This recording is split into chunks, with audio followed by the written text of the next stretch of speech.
So I want to talk about some of the most common experiences that we have as people. I don't mean experiences like being stuck in traffic or watching something on TV. I'm talking about experiences that are so common that we often don't even realize that we're having them. Experiences like what it feels like to hold something in your hand, or to feel your feet touch the ground. Things like walking or running or jumping, breathing, stretching, sitting, yawning. In short, what it feels like to have a human body. This is the experience that we all know, having eyes, having hands and feet, having a core where your protected vital organs are, feeding your body, taking care of it, and the human body is what we see when we look at each other. It's how we interact. As central as the human form is to our lives, in the world Swedenborg described, it may be even more intimately connected to everything. And there's all kinds of twists and turns, but probably nothing more interesting than the one we're going to look at tonight. The idea that you and I are wearing the design of heaven.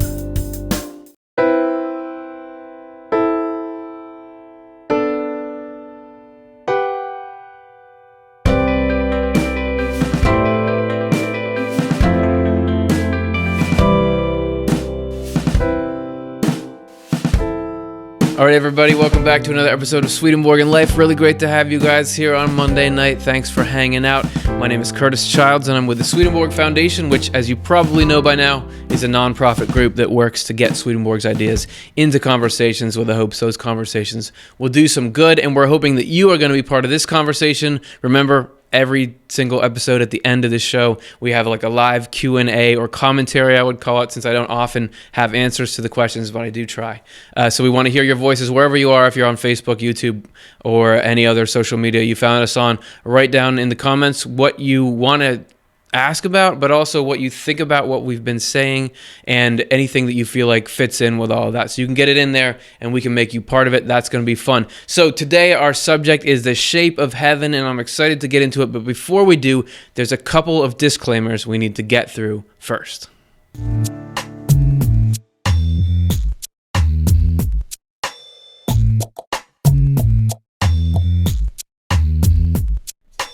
So this is for our safety, because we can't just go into this topic without kind of reading these warnings.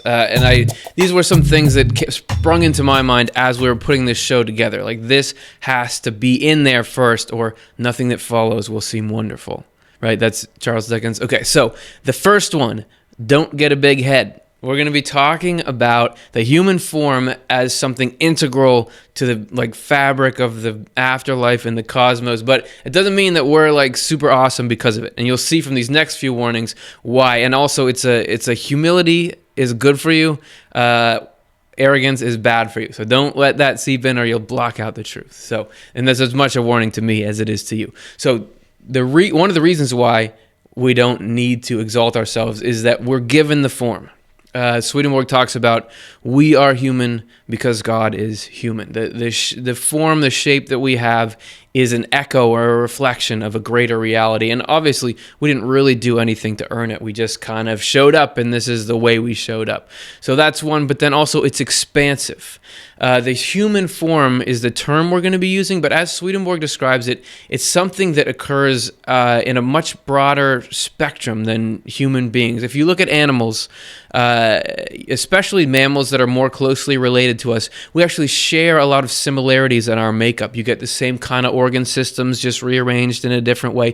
Even something as far away as a spider still has limbs and organs and these kinds of things. So Swedenborg says that is showing how the human form, what he calls the human form, is reflected in these many different kinds of creatures. Even plants, he says, in their efforts to grow in the way that they function, are reflections as well of aspects of this human form. So we're using the term human form, but it means more than just what people look like. And finally, it's schematic, not spatial. So this is a spoiler alert, we're going to talk about heaven shaped as or formed like a human being. But that doesn't mean there's a giant planet or a continent that's in the shape of a person. Where are you? You're in the hand, turn left, and then you drive up the wrist, and you're going to hang a left at the elbow, and that's not. It's in terms of functions, that all the functions that are going on in the human body go on in heaven. And we're going to make all that as clear as possible. And then finally, it ain't just Swedenborg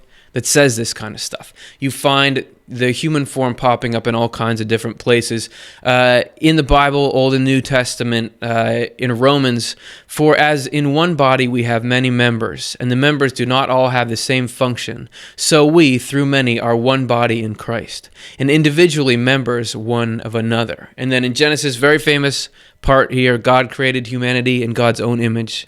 In the divine image, God created them. Male and female, God created them. Then we're going to look at the Zohar, and if you're not familiar with that, it's like a foundational text of Kabbalah, and there's a lot in Kabbalah that's like this concept we're talking about today. It says there, the form of man is in the image of everything that is above in heaven and below upon earth. Therefore did the holy ancient God select it for his own form. So those are some ancient texts, and we're going to do what you should not do if you're writing a research paper. We're going to cite Wikipedia for two of these things. First, from the Adam Kadmon article. Adam Kadmon is a phrase in the religious writings of Kabbalah meaning original man. The spiritual realm of Adam Kadmon represents the Sephira,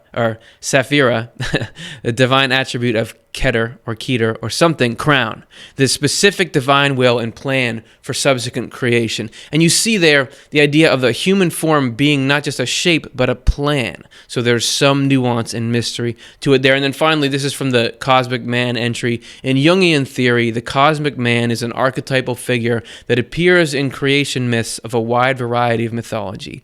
Generally, he is described as helpful or positive and is also frequently the physical basis of the world, such that after death, parts of his body become the physical parts of the universe. He also represents the oneness of human existence, or the universe. And then this is from the Upanishads. This is actually from a Kabbalah website where they're showing the similarities between Adam Kadmon and the Upanishads. But it's all similarities to everything because it's also similarities to what Swedenborg says. So I wanted to point it out. The Upanishads describe a primal man composed of the very elements which were to become the world. According to the Upanishads, this gigantic divine being is both infinitely far and deposited near the innermost recesses of the human heart. Indeed, in the Hindu tradition, the primordial man is identified both with the entire universe and the soul or essence of all things. Interestingly, a similar image is found in Plutarch, who relates that the entirety of the heavens is arranged in the form of a macroanthropos, a colossal human being who is conceived as a model for the human world. So as we get deeper into Swedenborg's concept, you're going to see similarities in different ways to all of these. So that's our initial segment. Don't get too puffed up about it. The image is something we're given. It shows up in a broader spectrum than you might think, and it shows up across the world's spiritual traditions. So if we take all those and put them in our backpack, we're ready to move on and talk about how heaven thinks.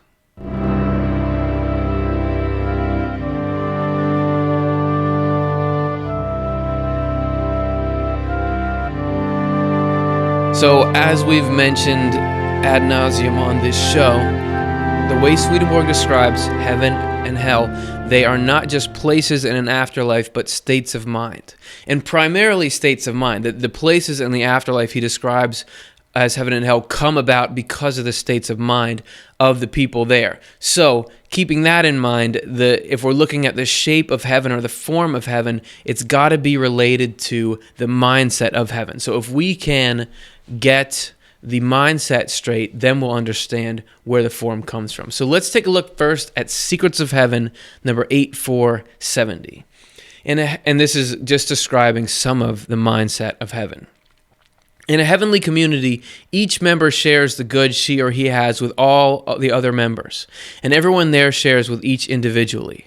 From this arises the good of all in general, or in other words, an overall goodness. This goodness interacts with the overall goodness of other communities, which gives rise to a still more general goodness, and finally, to the most general goodness of all. That is how people share with one another in heaven, which is why they are unified, exactly like the organs, limbs, and viscera of the human body. Even though these are varied and dissimilar, they still exhibit a unity by sharing in this way. Only love, which is a spiritual bond, makes this sharing of good qualities possible. The universal agent that forms and organizes everything in general and particular is divine goodness, born of divine love from the Lord. So you see, this is one part of it. this sharing of everything. In the heaven, the mindset is I share with everyone, everyone shares with me. I want to be connected with everyone. And this is a big part of the mindset, but there's this other piece, and we're going to show it to you now. This is also from Secrets of Heaven, way farther. And you notice that other quote was from 8,000 something. This is only from 454. There's a huge span in that work there, but he touches on certain subjects throughout it. So this has to do with what you do or what you want to do. The opinion of some is that a life of leisure and being waited on by others constitutes heaven. To these I said that happiness never consists in seeking satisfaction directly from doing nothing. If it did, we would inevitably want to take others' happiness for our own. And if everyone did, no one would be happy. Such a life would not be active but idle, resulting in sluggishness. When, as anyone can see, life holds no joy unless it is active. Angelic life consists in usefulness and acts of neighborly kindness. So he's saying that what it consists of is doing good things for other people. But then he goes on to list a few kinds of things that people do in heaven. So going back to Secrets of Heaven 454, he describes some of the things that angels do. He says, nothing makes angels happier than giving information to spirits newly arrived from the world and teaching them, that would be us, serving people on earth, making sure that the evil spirits present with them do not go too far, and inspiring them with good and reviving the dead as they enter eternal life, eventually taking them to heaven, if the condition of their souls allows it. Angels find more happiness in these activities than can ever be described. In performing them, they become images of the Lord. In performing them, they love their neighbor more than themselves, and this makes heaven. So lots of interesting stuff there where he's describing sort of angelic duties that we could talk about for a long time, but we're not going to. We got other stuff we got to get to. The main thing I want to pull out of that is the mindset of heaven consists of this will to be sharing with and connecting with everyone and to receive connection from everyone in return, and this focus on helping. What can I do that helps other people? I want to do sort of my job or my function here. So that's how people in heaven think. And I would argue here today that if organs or parts of your body could think, they would be thinking the exact same thing. And to prove it, we're going to give an example. Let's start with the liver. Imagine that you are a liver and you're like, oh, I'm a liver. This is a nice place to be. I like my job. I like my life. What do you have similarities to that heavenly mindset? The initial part that we looked at, the sharing with all and the all sharing with you. Absolutely. Through arteries and veins, the liver is gaining oxygen-rich blood. It's gaining nutrient-rich blood. And that's coming from all these other systems in the body. So the body is giving to it, and then it's sharing because it's doing its function. As we mentioned, we know a lot about what the liver does. It regulates chemical levels. It makes bile, which is this thing that helps to break down fats, helps with digestion and absorption. It also processes blood and breaks things down, balances, it creates nutrients for the rest of the body. And this function goes out to serve all the rest of the cells in the body. Everybody benefits from having the liver. And if you look at the liver, what it is, it's completely dependent on the whole. This is just like the heavenly mindset, connected to everything, receiving from everything. The liver couldn't survive on its own, and it wouldn't want to because it likes where it is and it gives back. Its shape, its structure, everything is designed around performing this function. That's its life. So that's if you were the liver, but you don't have to go that big. You can take it down to say you were an individual cell in the body. If you're a cell somewhere, you're doing this same kind of thing. You have this same kind of mindset. The receiving and sharing from all, you're taking in oxygen from the bloodstream. You're receiving chemical signals from other cells. You're sending out signals. You're getting other nutrients from the bloodstream. You're doing your job. If you're a skin cell, you're forming a protective barrier. If you're a red blood cell, you're moving oxygen and carbon dioxide. If you're a T cell, you're attacking invaders. If you're a neuron, you're transmitting information. So you can see not only do all these cells share with the whole body, but they're completely shaped by what they contribute back. I mean, this is obvious. A neuron doesn't look a lot like a red blood cell because they're so focused on this is how I help. And then they, in turn, are cared for and made by the whole body. So you can see that heaven is an assemblage of people that think like the parts of the body would think. If you think about the physical parts of the body, what they do, what their motivation is, that's how heaven is, except instead of cells, you got human beings, right? So that's the beginning of the idea. And it's cool enough to look at the human body and how it works by itself. But if you start to add this meta layer of meaning on, that not only is this the organism that keeps us alive and that lets us interact and do everything that we've ever done in life, it's also an image, a blueprint, a form of this grand community of people working together in this total happiness that we would all want. Then it gets this extra layer of, wow, this is cool to look at. So let's look at some things. We have here, these are real photos of cells from the body taken with like electron microscopes and some high-powered light microscopes. So while we're going to flash a few of these images on for about 45 seconds with some tunes, and just let your imagination go a little bit. And how is this a picture of humans living together in heaven?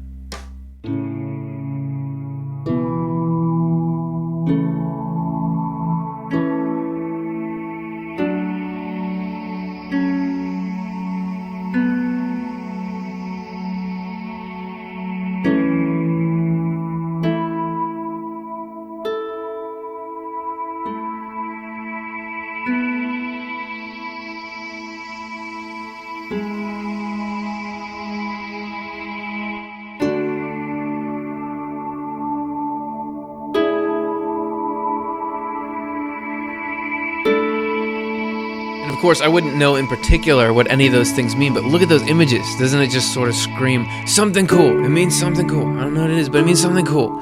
So I just feel like once you have, that's sort of as far as I can get with correspondences like that one, that I don't know the specifics, but I know it's something, and it just can be fun to start to get some imagination of what does that symbolize. So that's the basic concept, but to fill anything out, you need specifics. So what we're going to do here is go into examples of how do people make up a form like this? What does that mean? How would we fit in? How do other people fit in? So we're going to take a look at that right now.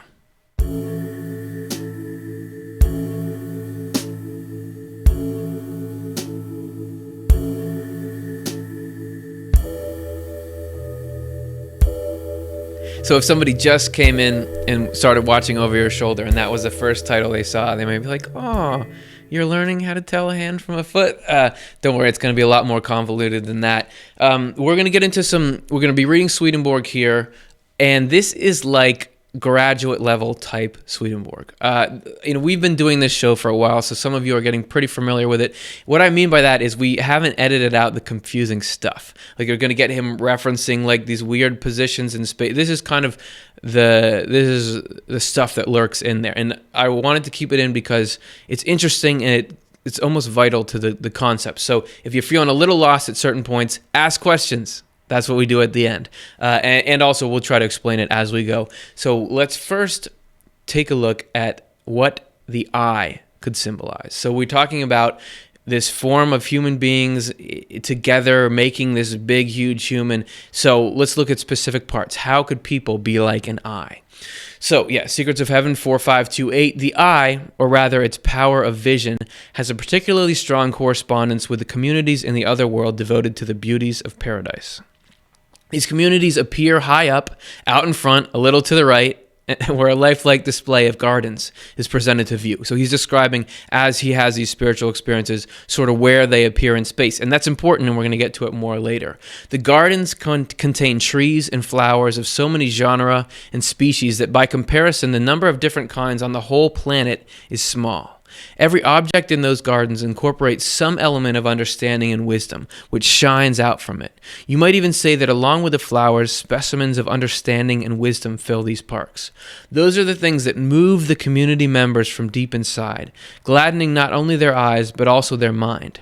This heaven is divided into several heavens, to which every feature in the chambers of the eye corresponds. So we kind of took a roundabout way that describes gardens and plant species to say that people who are interested in learning and gathering intelligence and wisdom play the function of the eye. The way Swedenborg says it, spiritual light is truth. So people who are looking to learn the truth and then teach it to others are like the eye, which gathers light, sticks it into the body. And if we look at the eye itself, though, if you notice at the end, this is even a relatively simple diagram, but the eye is not just one circle. There's all kinds of stuff going on there. There are structures within it. There are structures within those structures. If we zoomed in here, you'd see even more things going on.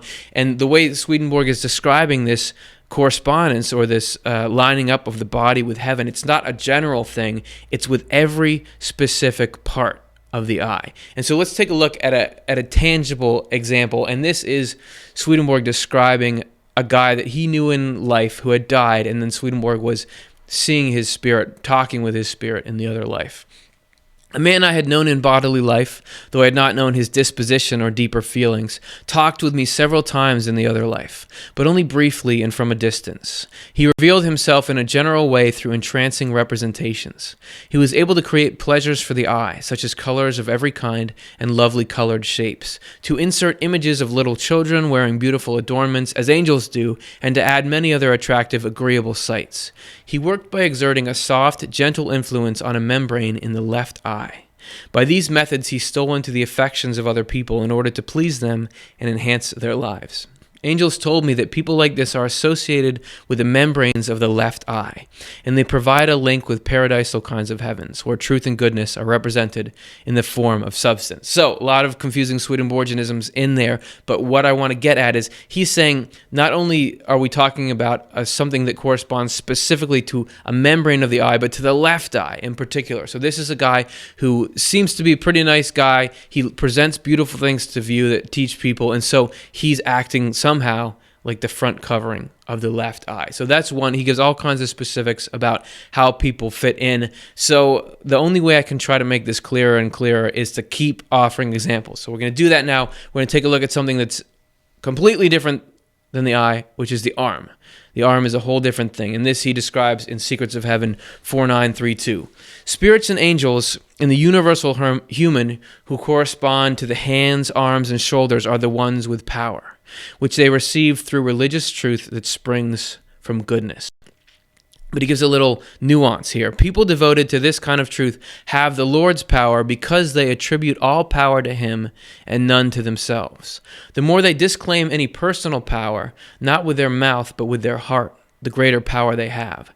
This is why angels are called powers and authorities. So you remember in the beginning, I was warning you not to get a big head, warning us, because that will strip us of our power. He's talking about the form of heaven, like in the body. If any part in the body is trying to be better than another part, it's going to spell disaster. And the mindset of heaven is to want to help people and to want to serve them. So the less of an ego you have, the more power in that system you actually gain. And so that's the power of the arm. And it makes sense that an arm would be a symbol of power. I mean, that's pretty commonplace. But if you look at the arm itself, actually, it's a complex thing. It's not just one thing. It's muscles and bones and arteries and veins, all kinds of stuff working together. So the people that make up the arm would be just as varied, but somehow they all are working with the power to do good. So the more you would look into each of those systems, the more you could find out about it.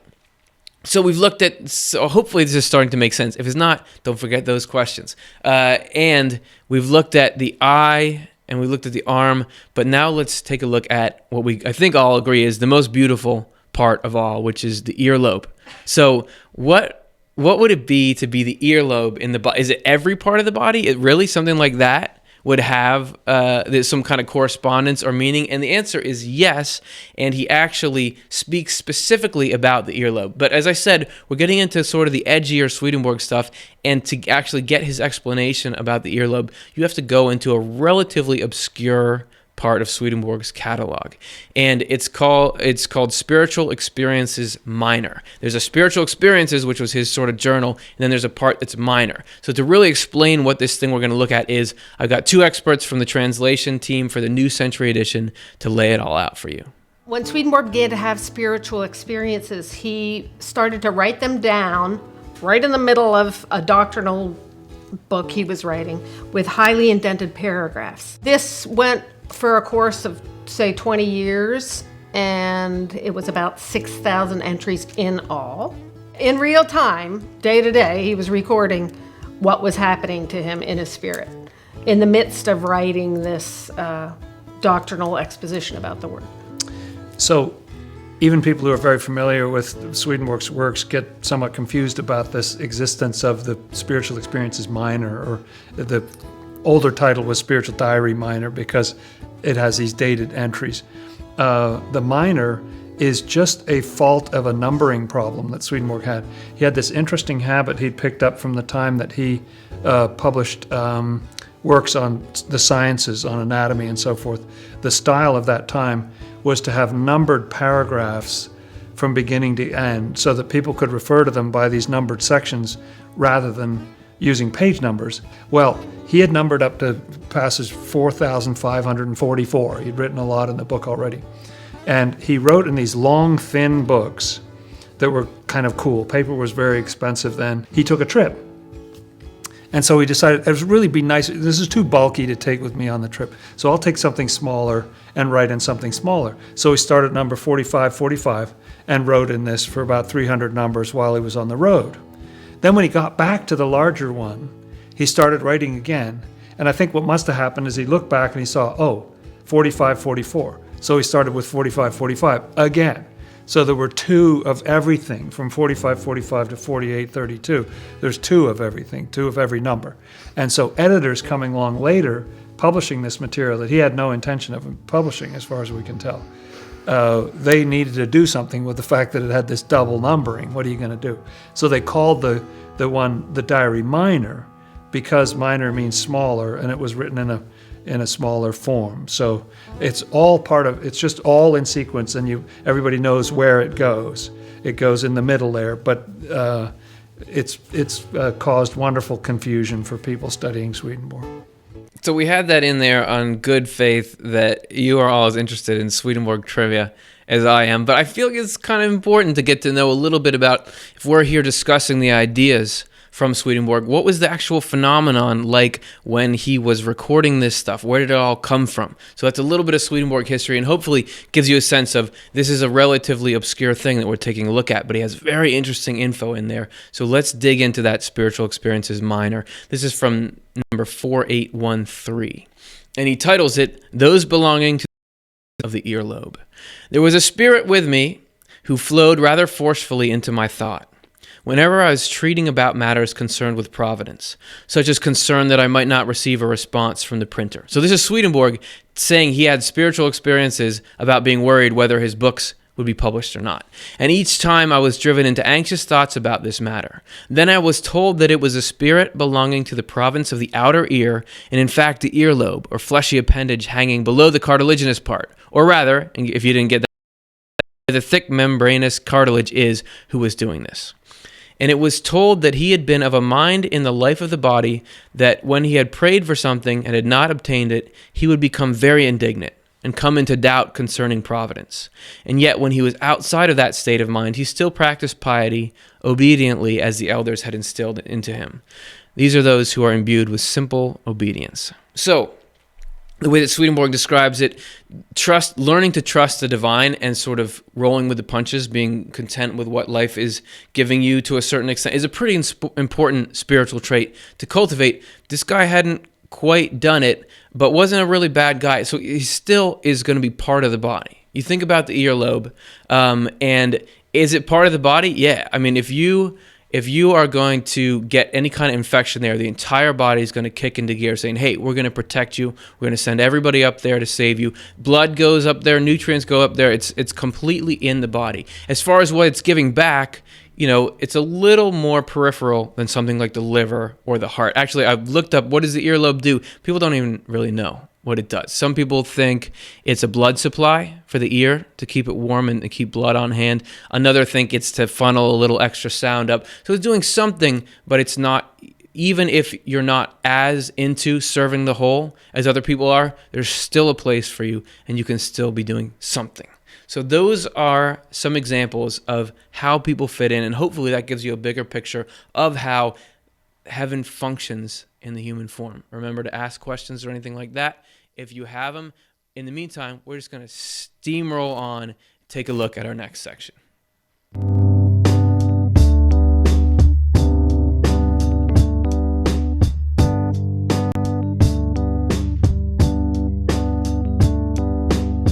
So after we have that marvelous explanation of what the eye is and what the arm is, what the earlobe is, you might be thinking, oh, wow, well, I want to be the eye, but what if I show up in heaven? If you're buying this all, what if I show up there and, a couple people have already taken that spot, so I can't be the eye, so I have to go be the kneecap.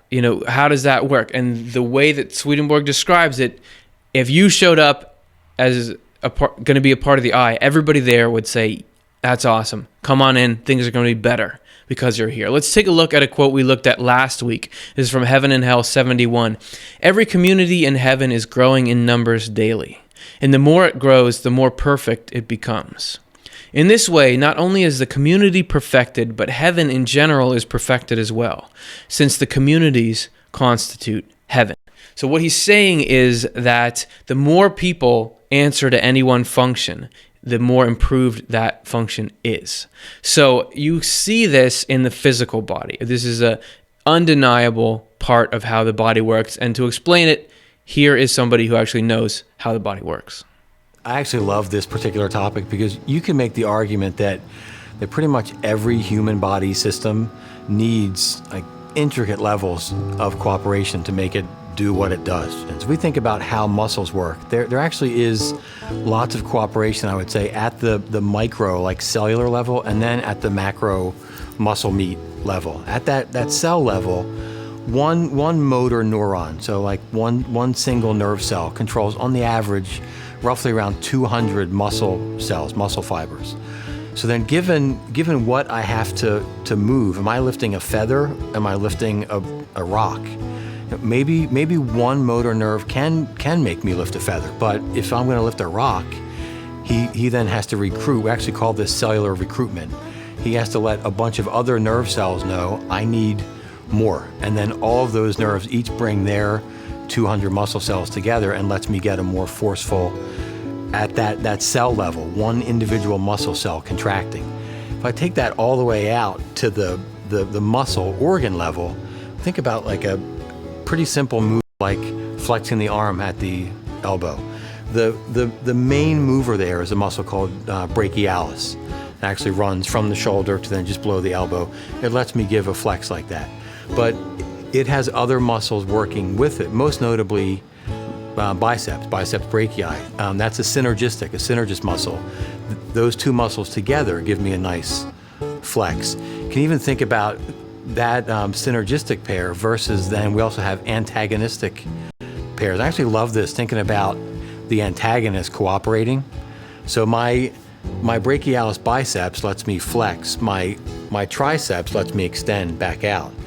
So for a pretty simple everyday motion, if I want to reach for a coffee cup, say, I'm reaching out with the triceps, bringing that muscle out, but its antagonists have to help it to not make my arm slap the cup across the room. So just at that macro muscle level, they have to work together for what seemed like pretty simple motion. So I actually love that muscle part. Many cell layers contribute to the human skin, which really serves multiple critical purposes. One of them also kind of folds back to the immunity part, helps me keep out foreign invaders.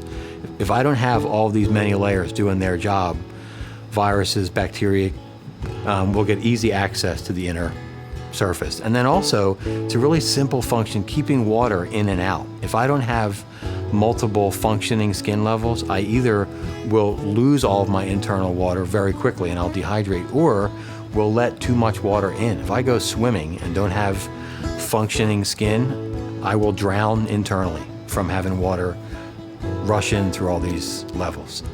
So I think those are three fairly good examples of what could happen if you don't have all that multi-layered cooperation. So you see there that the more units are working together in the body, the better things go. And this happens on every conceivable level of organization. On the cellular level, he's talking about in muscle cells, the more that fire together, the stronger the muscle is. So the more people in heaven that all want to work for this kind of good power, the stronger the muscle gets, the more you can do. He's talking about even muscle groups needing to work together to perform motions better and better. And then skin. If you just have one layer of skin, you're in trouble. But so the more people that fill in the skin, the better it gets. So what Swedenborg says in multiple places, like the one we just saw, is the more people are in this system and in each little part of the system, the better it is. And the better it is for everyone, because the heavenly mindset, as he was saying, is the desire to help and share with everyone. So it gets better. It's a positive feedback loop. The more people that are there, the better it gets. And hopefully that brings more people in. And it just keeps going up and up. Looking back at heaven and hell, this is from numbers 68 and 71. Several times I've been allowed to see that each community of heaven reflects a single individual and is in the likeness of a human being as well. It is worth noting that the more members there are in a single community, and the more united they are in action, the more perfect is their human form. This is because variety arranged in a heavenly form makes perfection, and variety occurs where there are many individuals. And it touches back a little bit on what we were talking about last week, so go check that episode out if you haven't. But he's saying that even individual communities in heaven have this sort of same organization. Somebody in those, or some group of people is like the heart, some group of people is like the eye in that community, and then that community is a little part of the larger community, which again has this differentiation. So this form is repeated everywhere from the grandest scale, which is heaven, to the smallest, which is an individual person, and actually maybe even below that in individual thoughts and individual feelings. So you're starting to see how the human body is the image of this working together, the image of this heaven thing. So I want to show you some cells, and these are actual cells interacting. And if with this in mind, it just looks so obviously like this is a picture of people really working well together. So check it out and just try to envision it as that.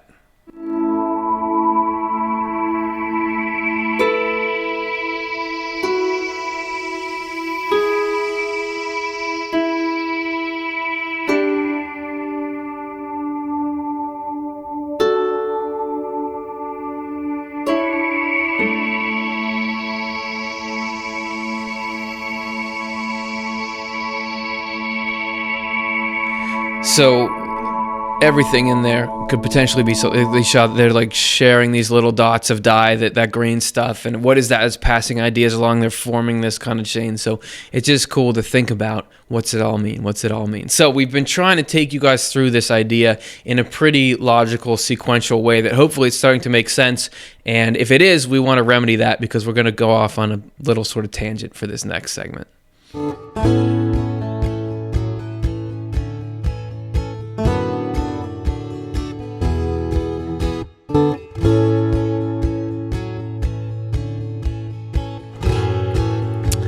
All right, so we're calling this one an oddity of spiritual exploration. And I said before that this is kind of the more confusing Swedenborg stuff we're going to be reading. And this one is definitely that.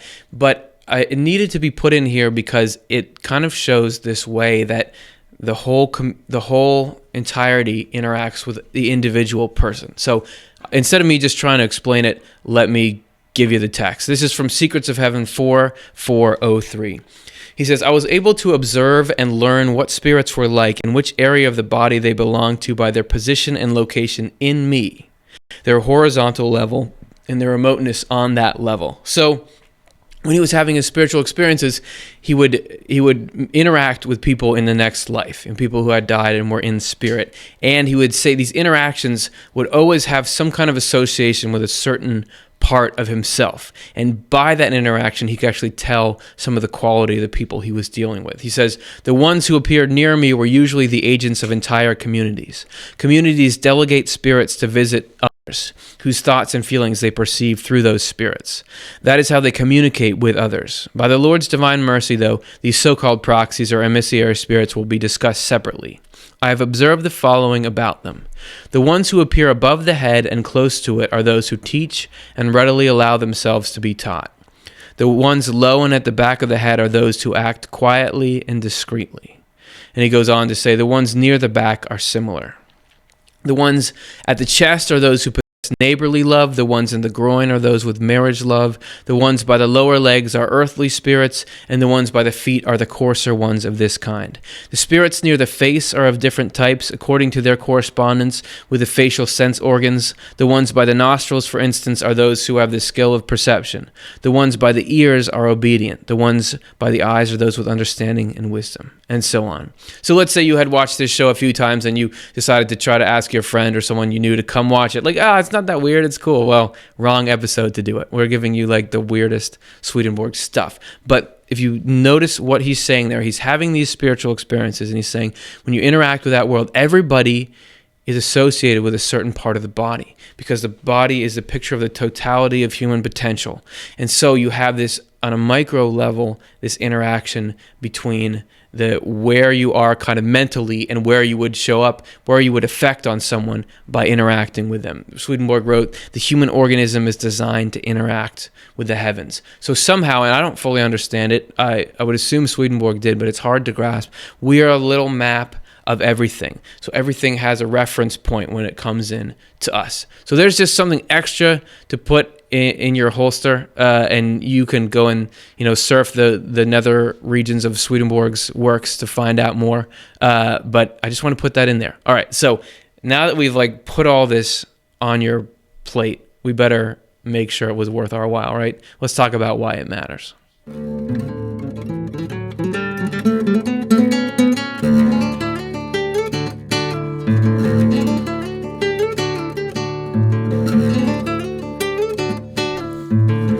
That was not me on the guitar, in case you guys were wondering.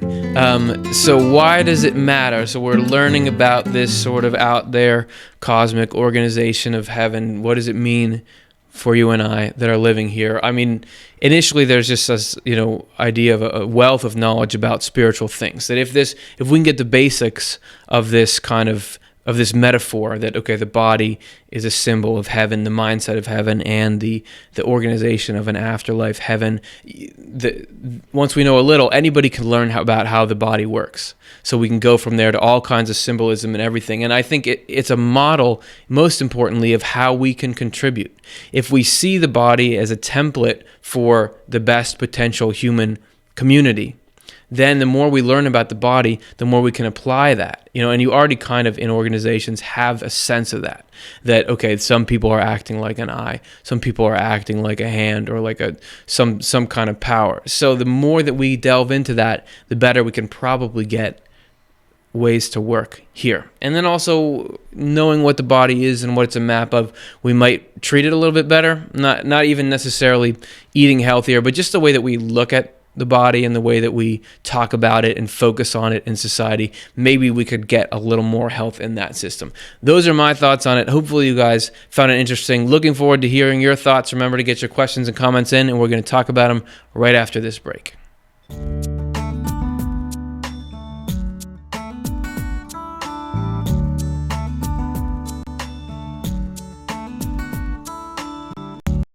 Okay. So now's the time when we get a little bit of blowback. Just kidding. You guys are very good conversers, and I always appreciate what you have to say. This is where we are going to open it up, and let's do it right now. Our first question comes from Carol Ann on Facebook. Is heaven all a dream that we make up in our mind? Swedenborg talks about heaven, but maybe that's what his mindset is at. So I would say that if you get people who have a near-death experience, I remember one describing it as, next to what I found in my near-death experience, this world is like a comic book. Like, we kind of call this world real because it's got we sort of have a sense of real. Like, I have pretty vivid dreams, but I don't consider them real because they don't feel as real. But if I experienced something that felt more real, that would suddenly be the new gold standard. Swedenborg describes his experiences in the spirit as that. So to him, it was very real and very literal. Now, he does talk a lot about what you think and believe affecting your experience of the next life. People see things in different ways based on their mindsets. People move to different, he says that thought brings presence. So mindset is a tool of locomotion, meaning if you like certain things, you're drawn toward them. It's kind of like with the body thing we're talking about here, that people who have an affinity for certain ways of thinking are kind of grouped together in different areas. So it would certainly affect how you end up, but there is something that, and you wouldn't have to call it heaven.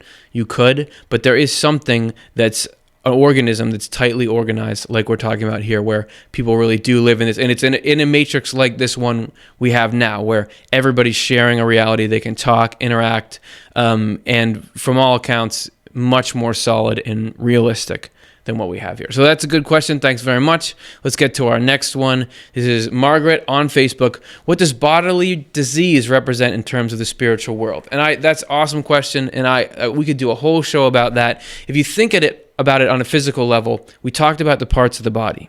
And you think about it on a cellular level, all the cells that are in the body are living for the body. Right? They are doing things that are helpful. They're playing their role. They're living within it. Disease-causing organisms, microbes like bacteria, are things that are living for themselves. They're profiting off the body. They're taking resources. They're multiplying. They're causing problems. So that the mindset is right there. Diseases are things in people that make us put our own welfare ahead of everyone else's welfare and act in ways that benefit us, even if it's to the detriment of the rest of the whole. And Swedenborg goes on and says that what he would call the hell mindset, or the other side of it, directly corresponds to these viruses, these bacteria, all these kinds of diseases, both in that people who have this kind of, if the heaven mindset is love and sharing and contributing, and the hell mindset is, I want to be the best, and I want my way, and I don't like anyone else. So on a heaven level, people in the afterlife would attack it. But it's also a correspondence of, in us, that the disease microbes can be images of particular ways of thinking or certain emotional attitudes that are toxic to a person's own heavenly mindset, meaning to a person being like a good, loving, legitimate person, and things that we all have in ourselves that we got to try to fight back. So there's a correspondence there. Those are the kind of things that if we get them when they're small, they're fine, but if we let them start to run things, the body gets sick. And the spiritual sicknesses are things like, in the extreme, all kinds of sociopathic behaviors, hurting people, committing crimes against people. So that is my answer, and you could go on and on. We could certainly have a show just about disease. So it's a very good question. Really appreciate it. Let's take a look at our next question. This is from J. Joe on YouTube. Serious question, not trying to be crass. Who lives in the reproductive systems? And I think, as I was saying at the end of this, how we look at the body. Just the fact that we have to be like, whoa, I want to talk about reproductive, but I'm not trying to be gross. It just shows we all kind of have, at least the society I live in has a relatively juvenile picture of the body. And Swedenborg, as you saw in that, so that may be something we could work on. But as you saw in that one of those quotes there, he talks about people who have what he calls marriage love being part of the reproductive system. He gives those organs very, very high standing, that these are some of the most deeply loving, heavenly people correspond to of both genders, the organs of both genders. That is sort of where he says God has two basic elements, which are love and wisdom. And the joining of the two is called the heavenly marriage. And this is where everything good comes out of. And the people that are in that the most deeply correspond to those organs. So there you have that. We could do a show about that, but I feel like all right, so let's take a look at our next question. J. Joe, YouTube. So that means only a few, in accordance with the smallness of the reproductive system, are interested in marriage love.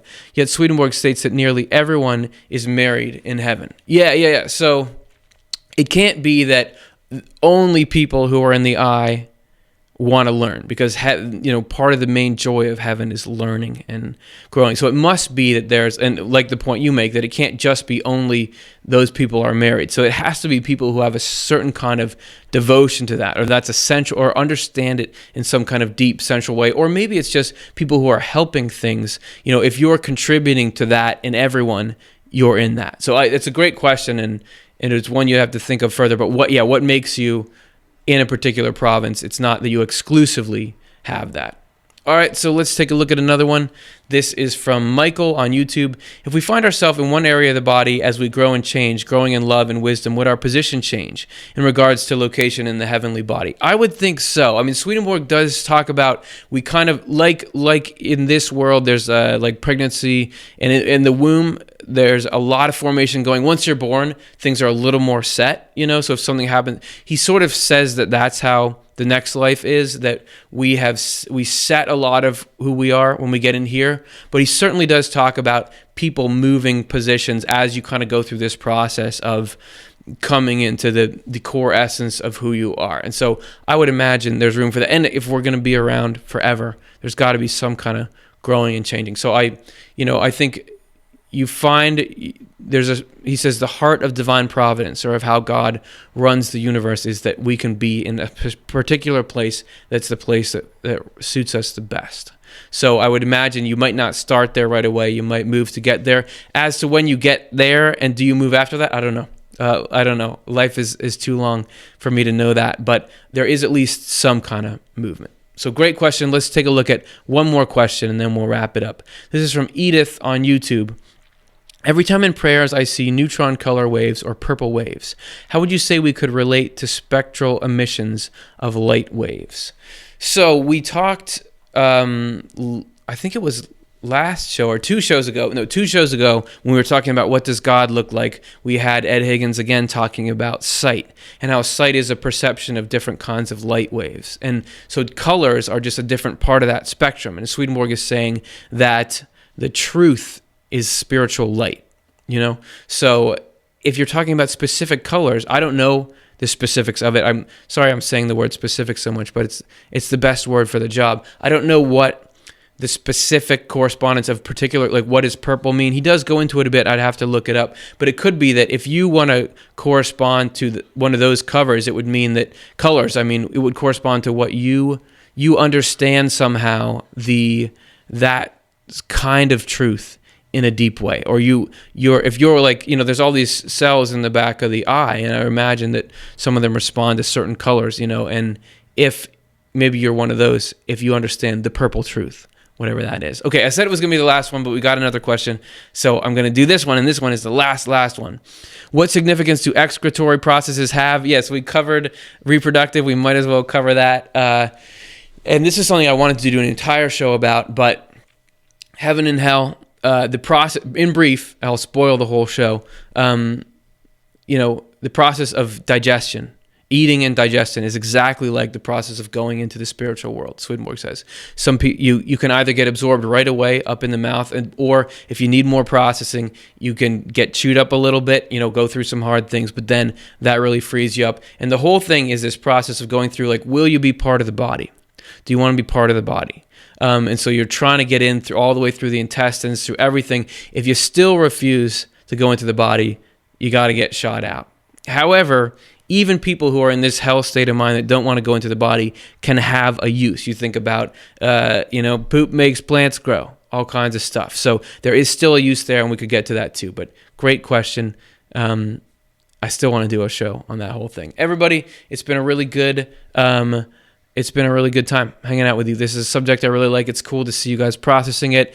And if you're watching this in post, feel free to ask questions then, and we can get to it. If you guys want to support this program, help it go and learn and change and amplify, you can donate a little bit to the Swedenborg Foundation. It's a nonprofit, so you'll get it tax deductible for next year. I guess it's too late this year.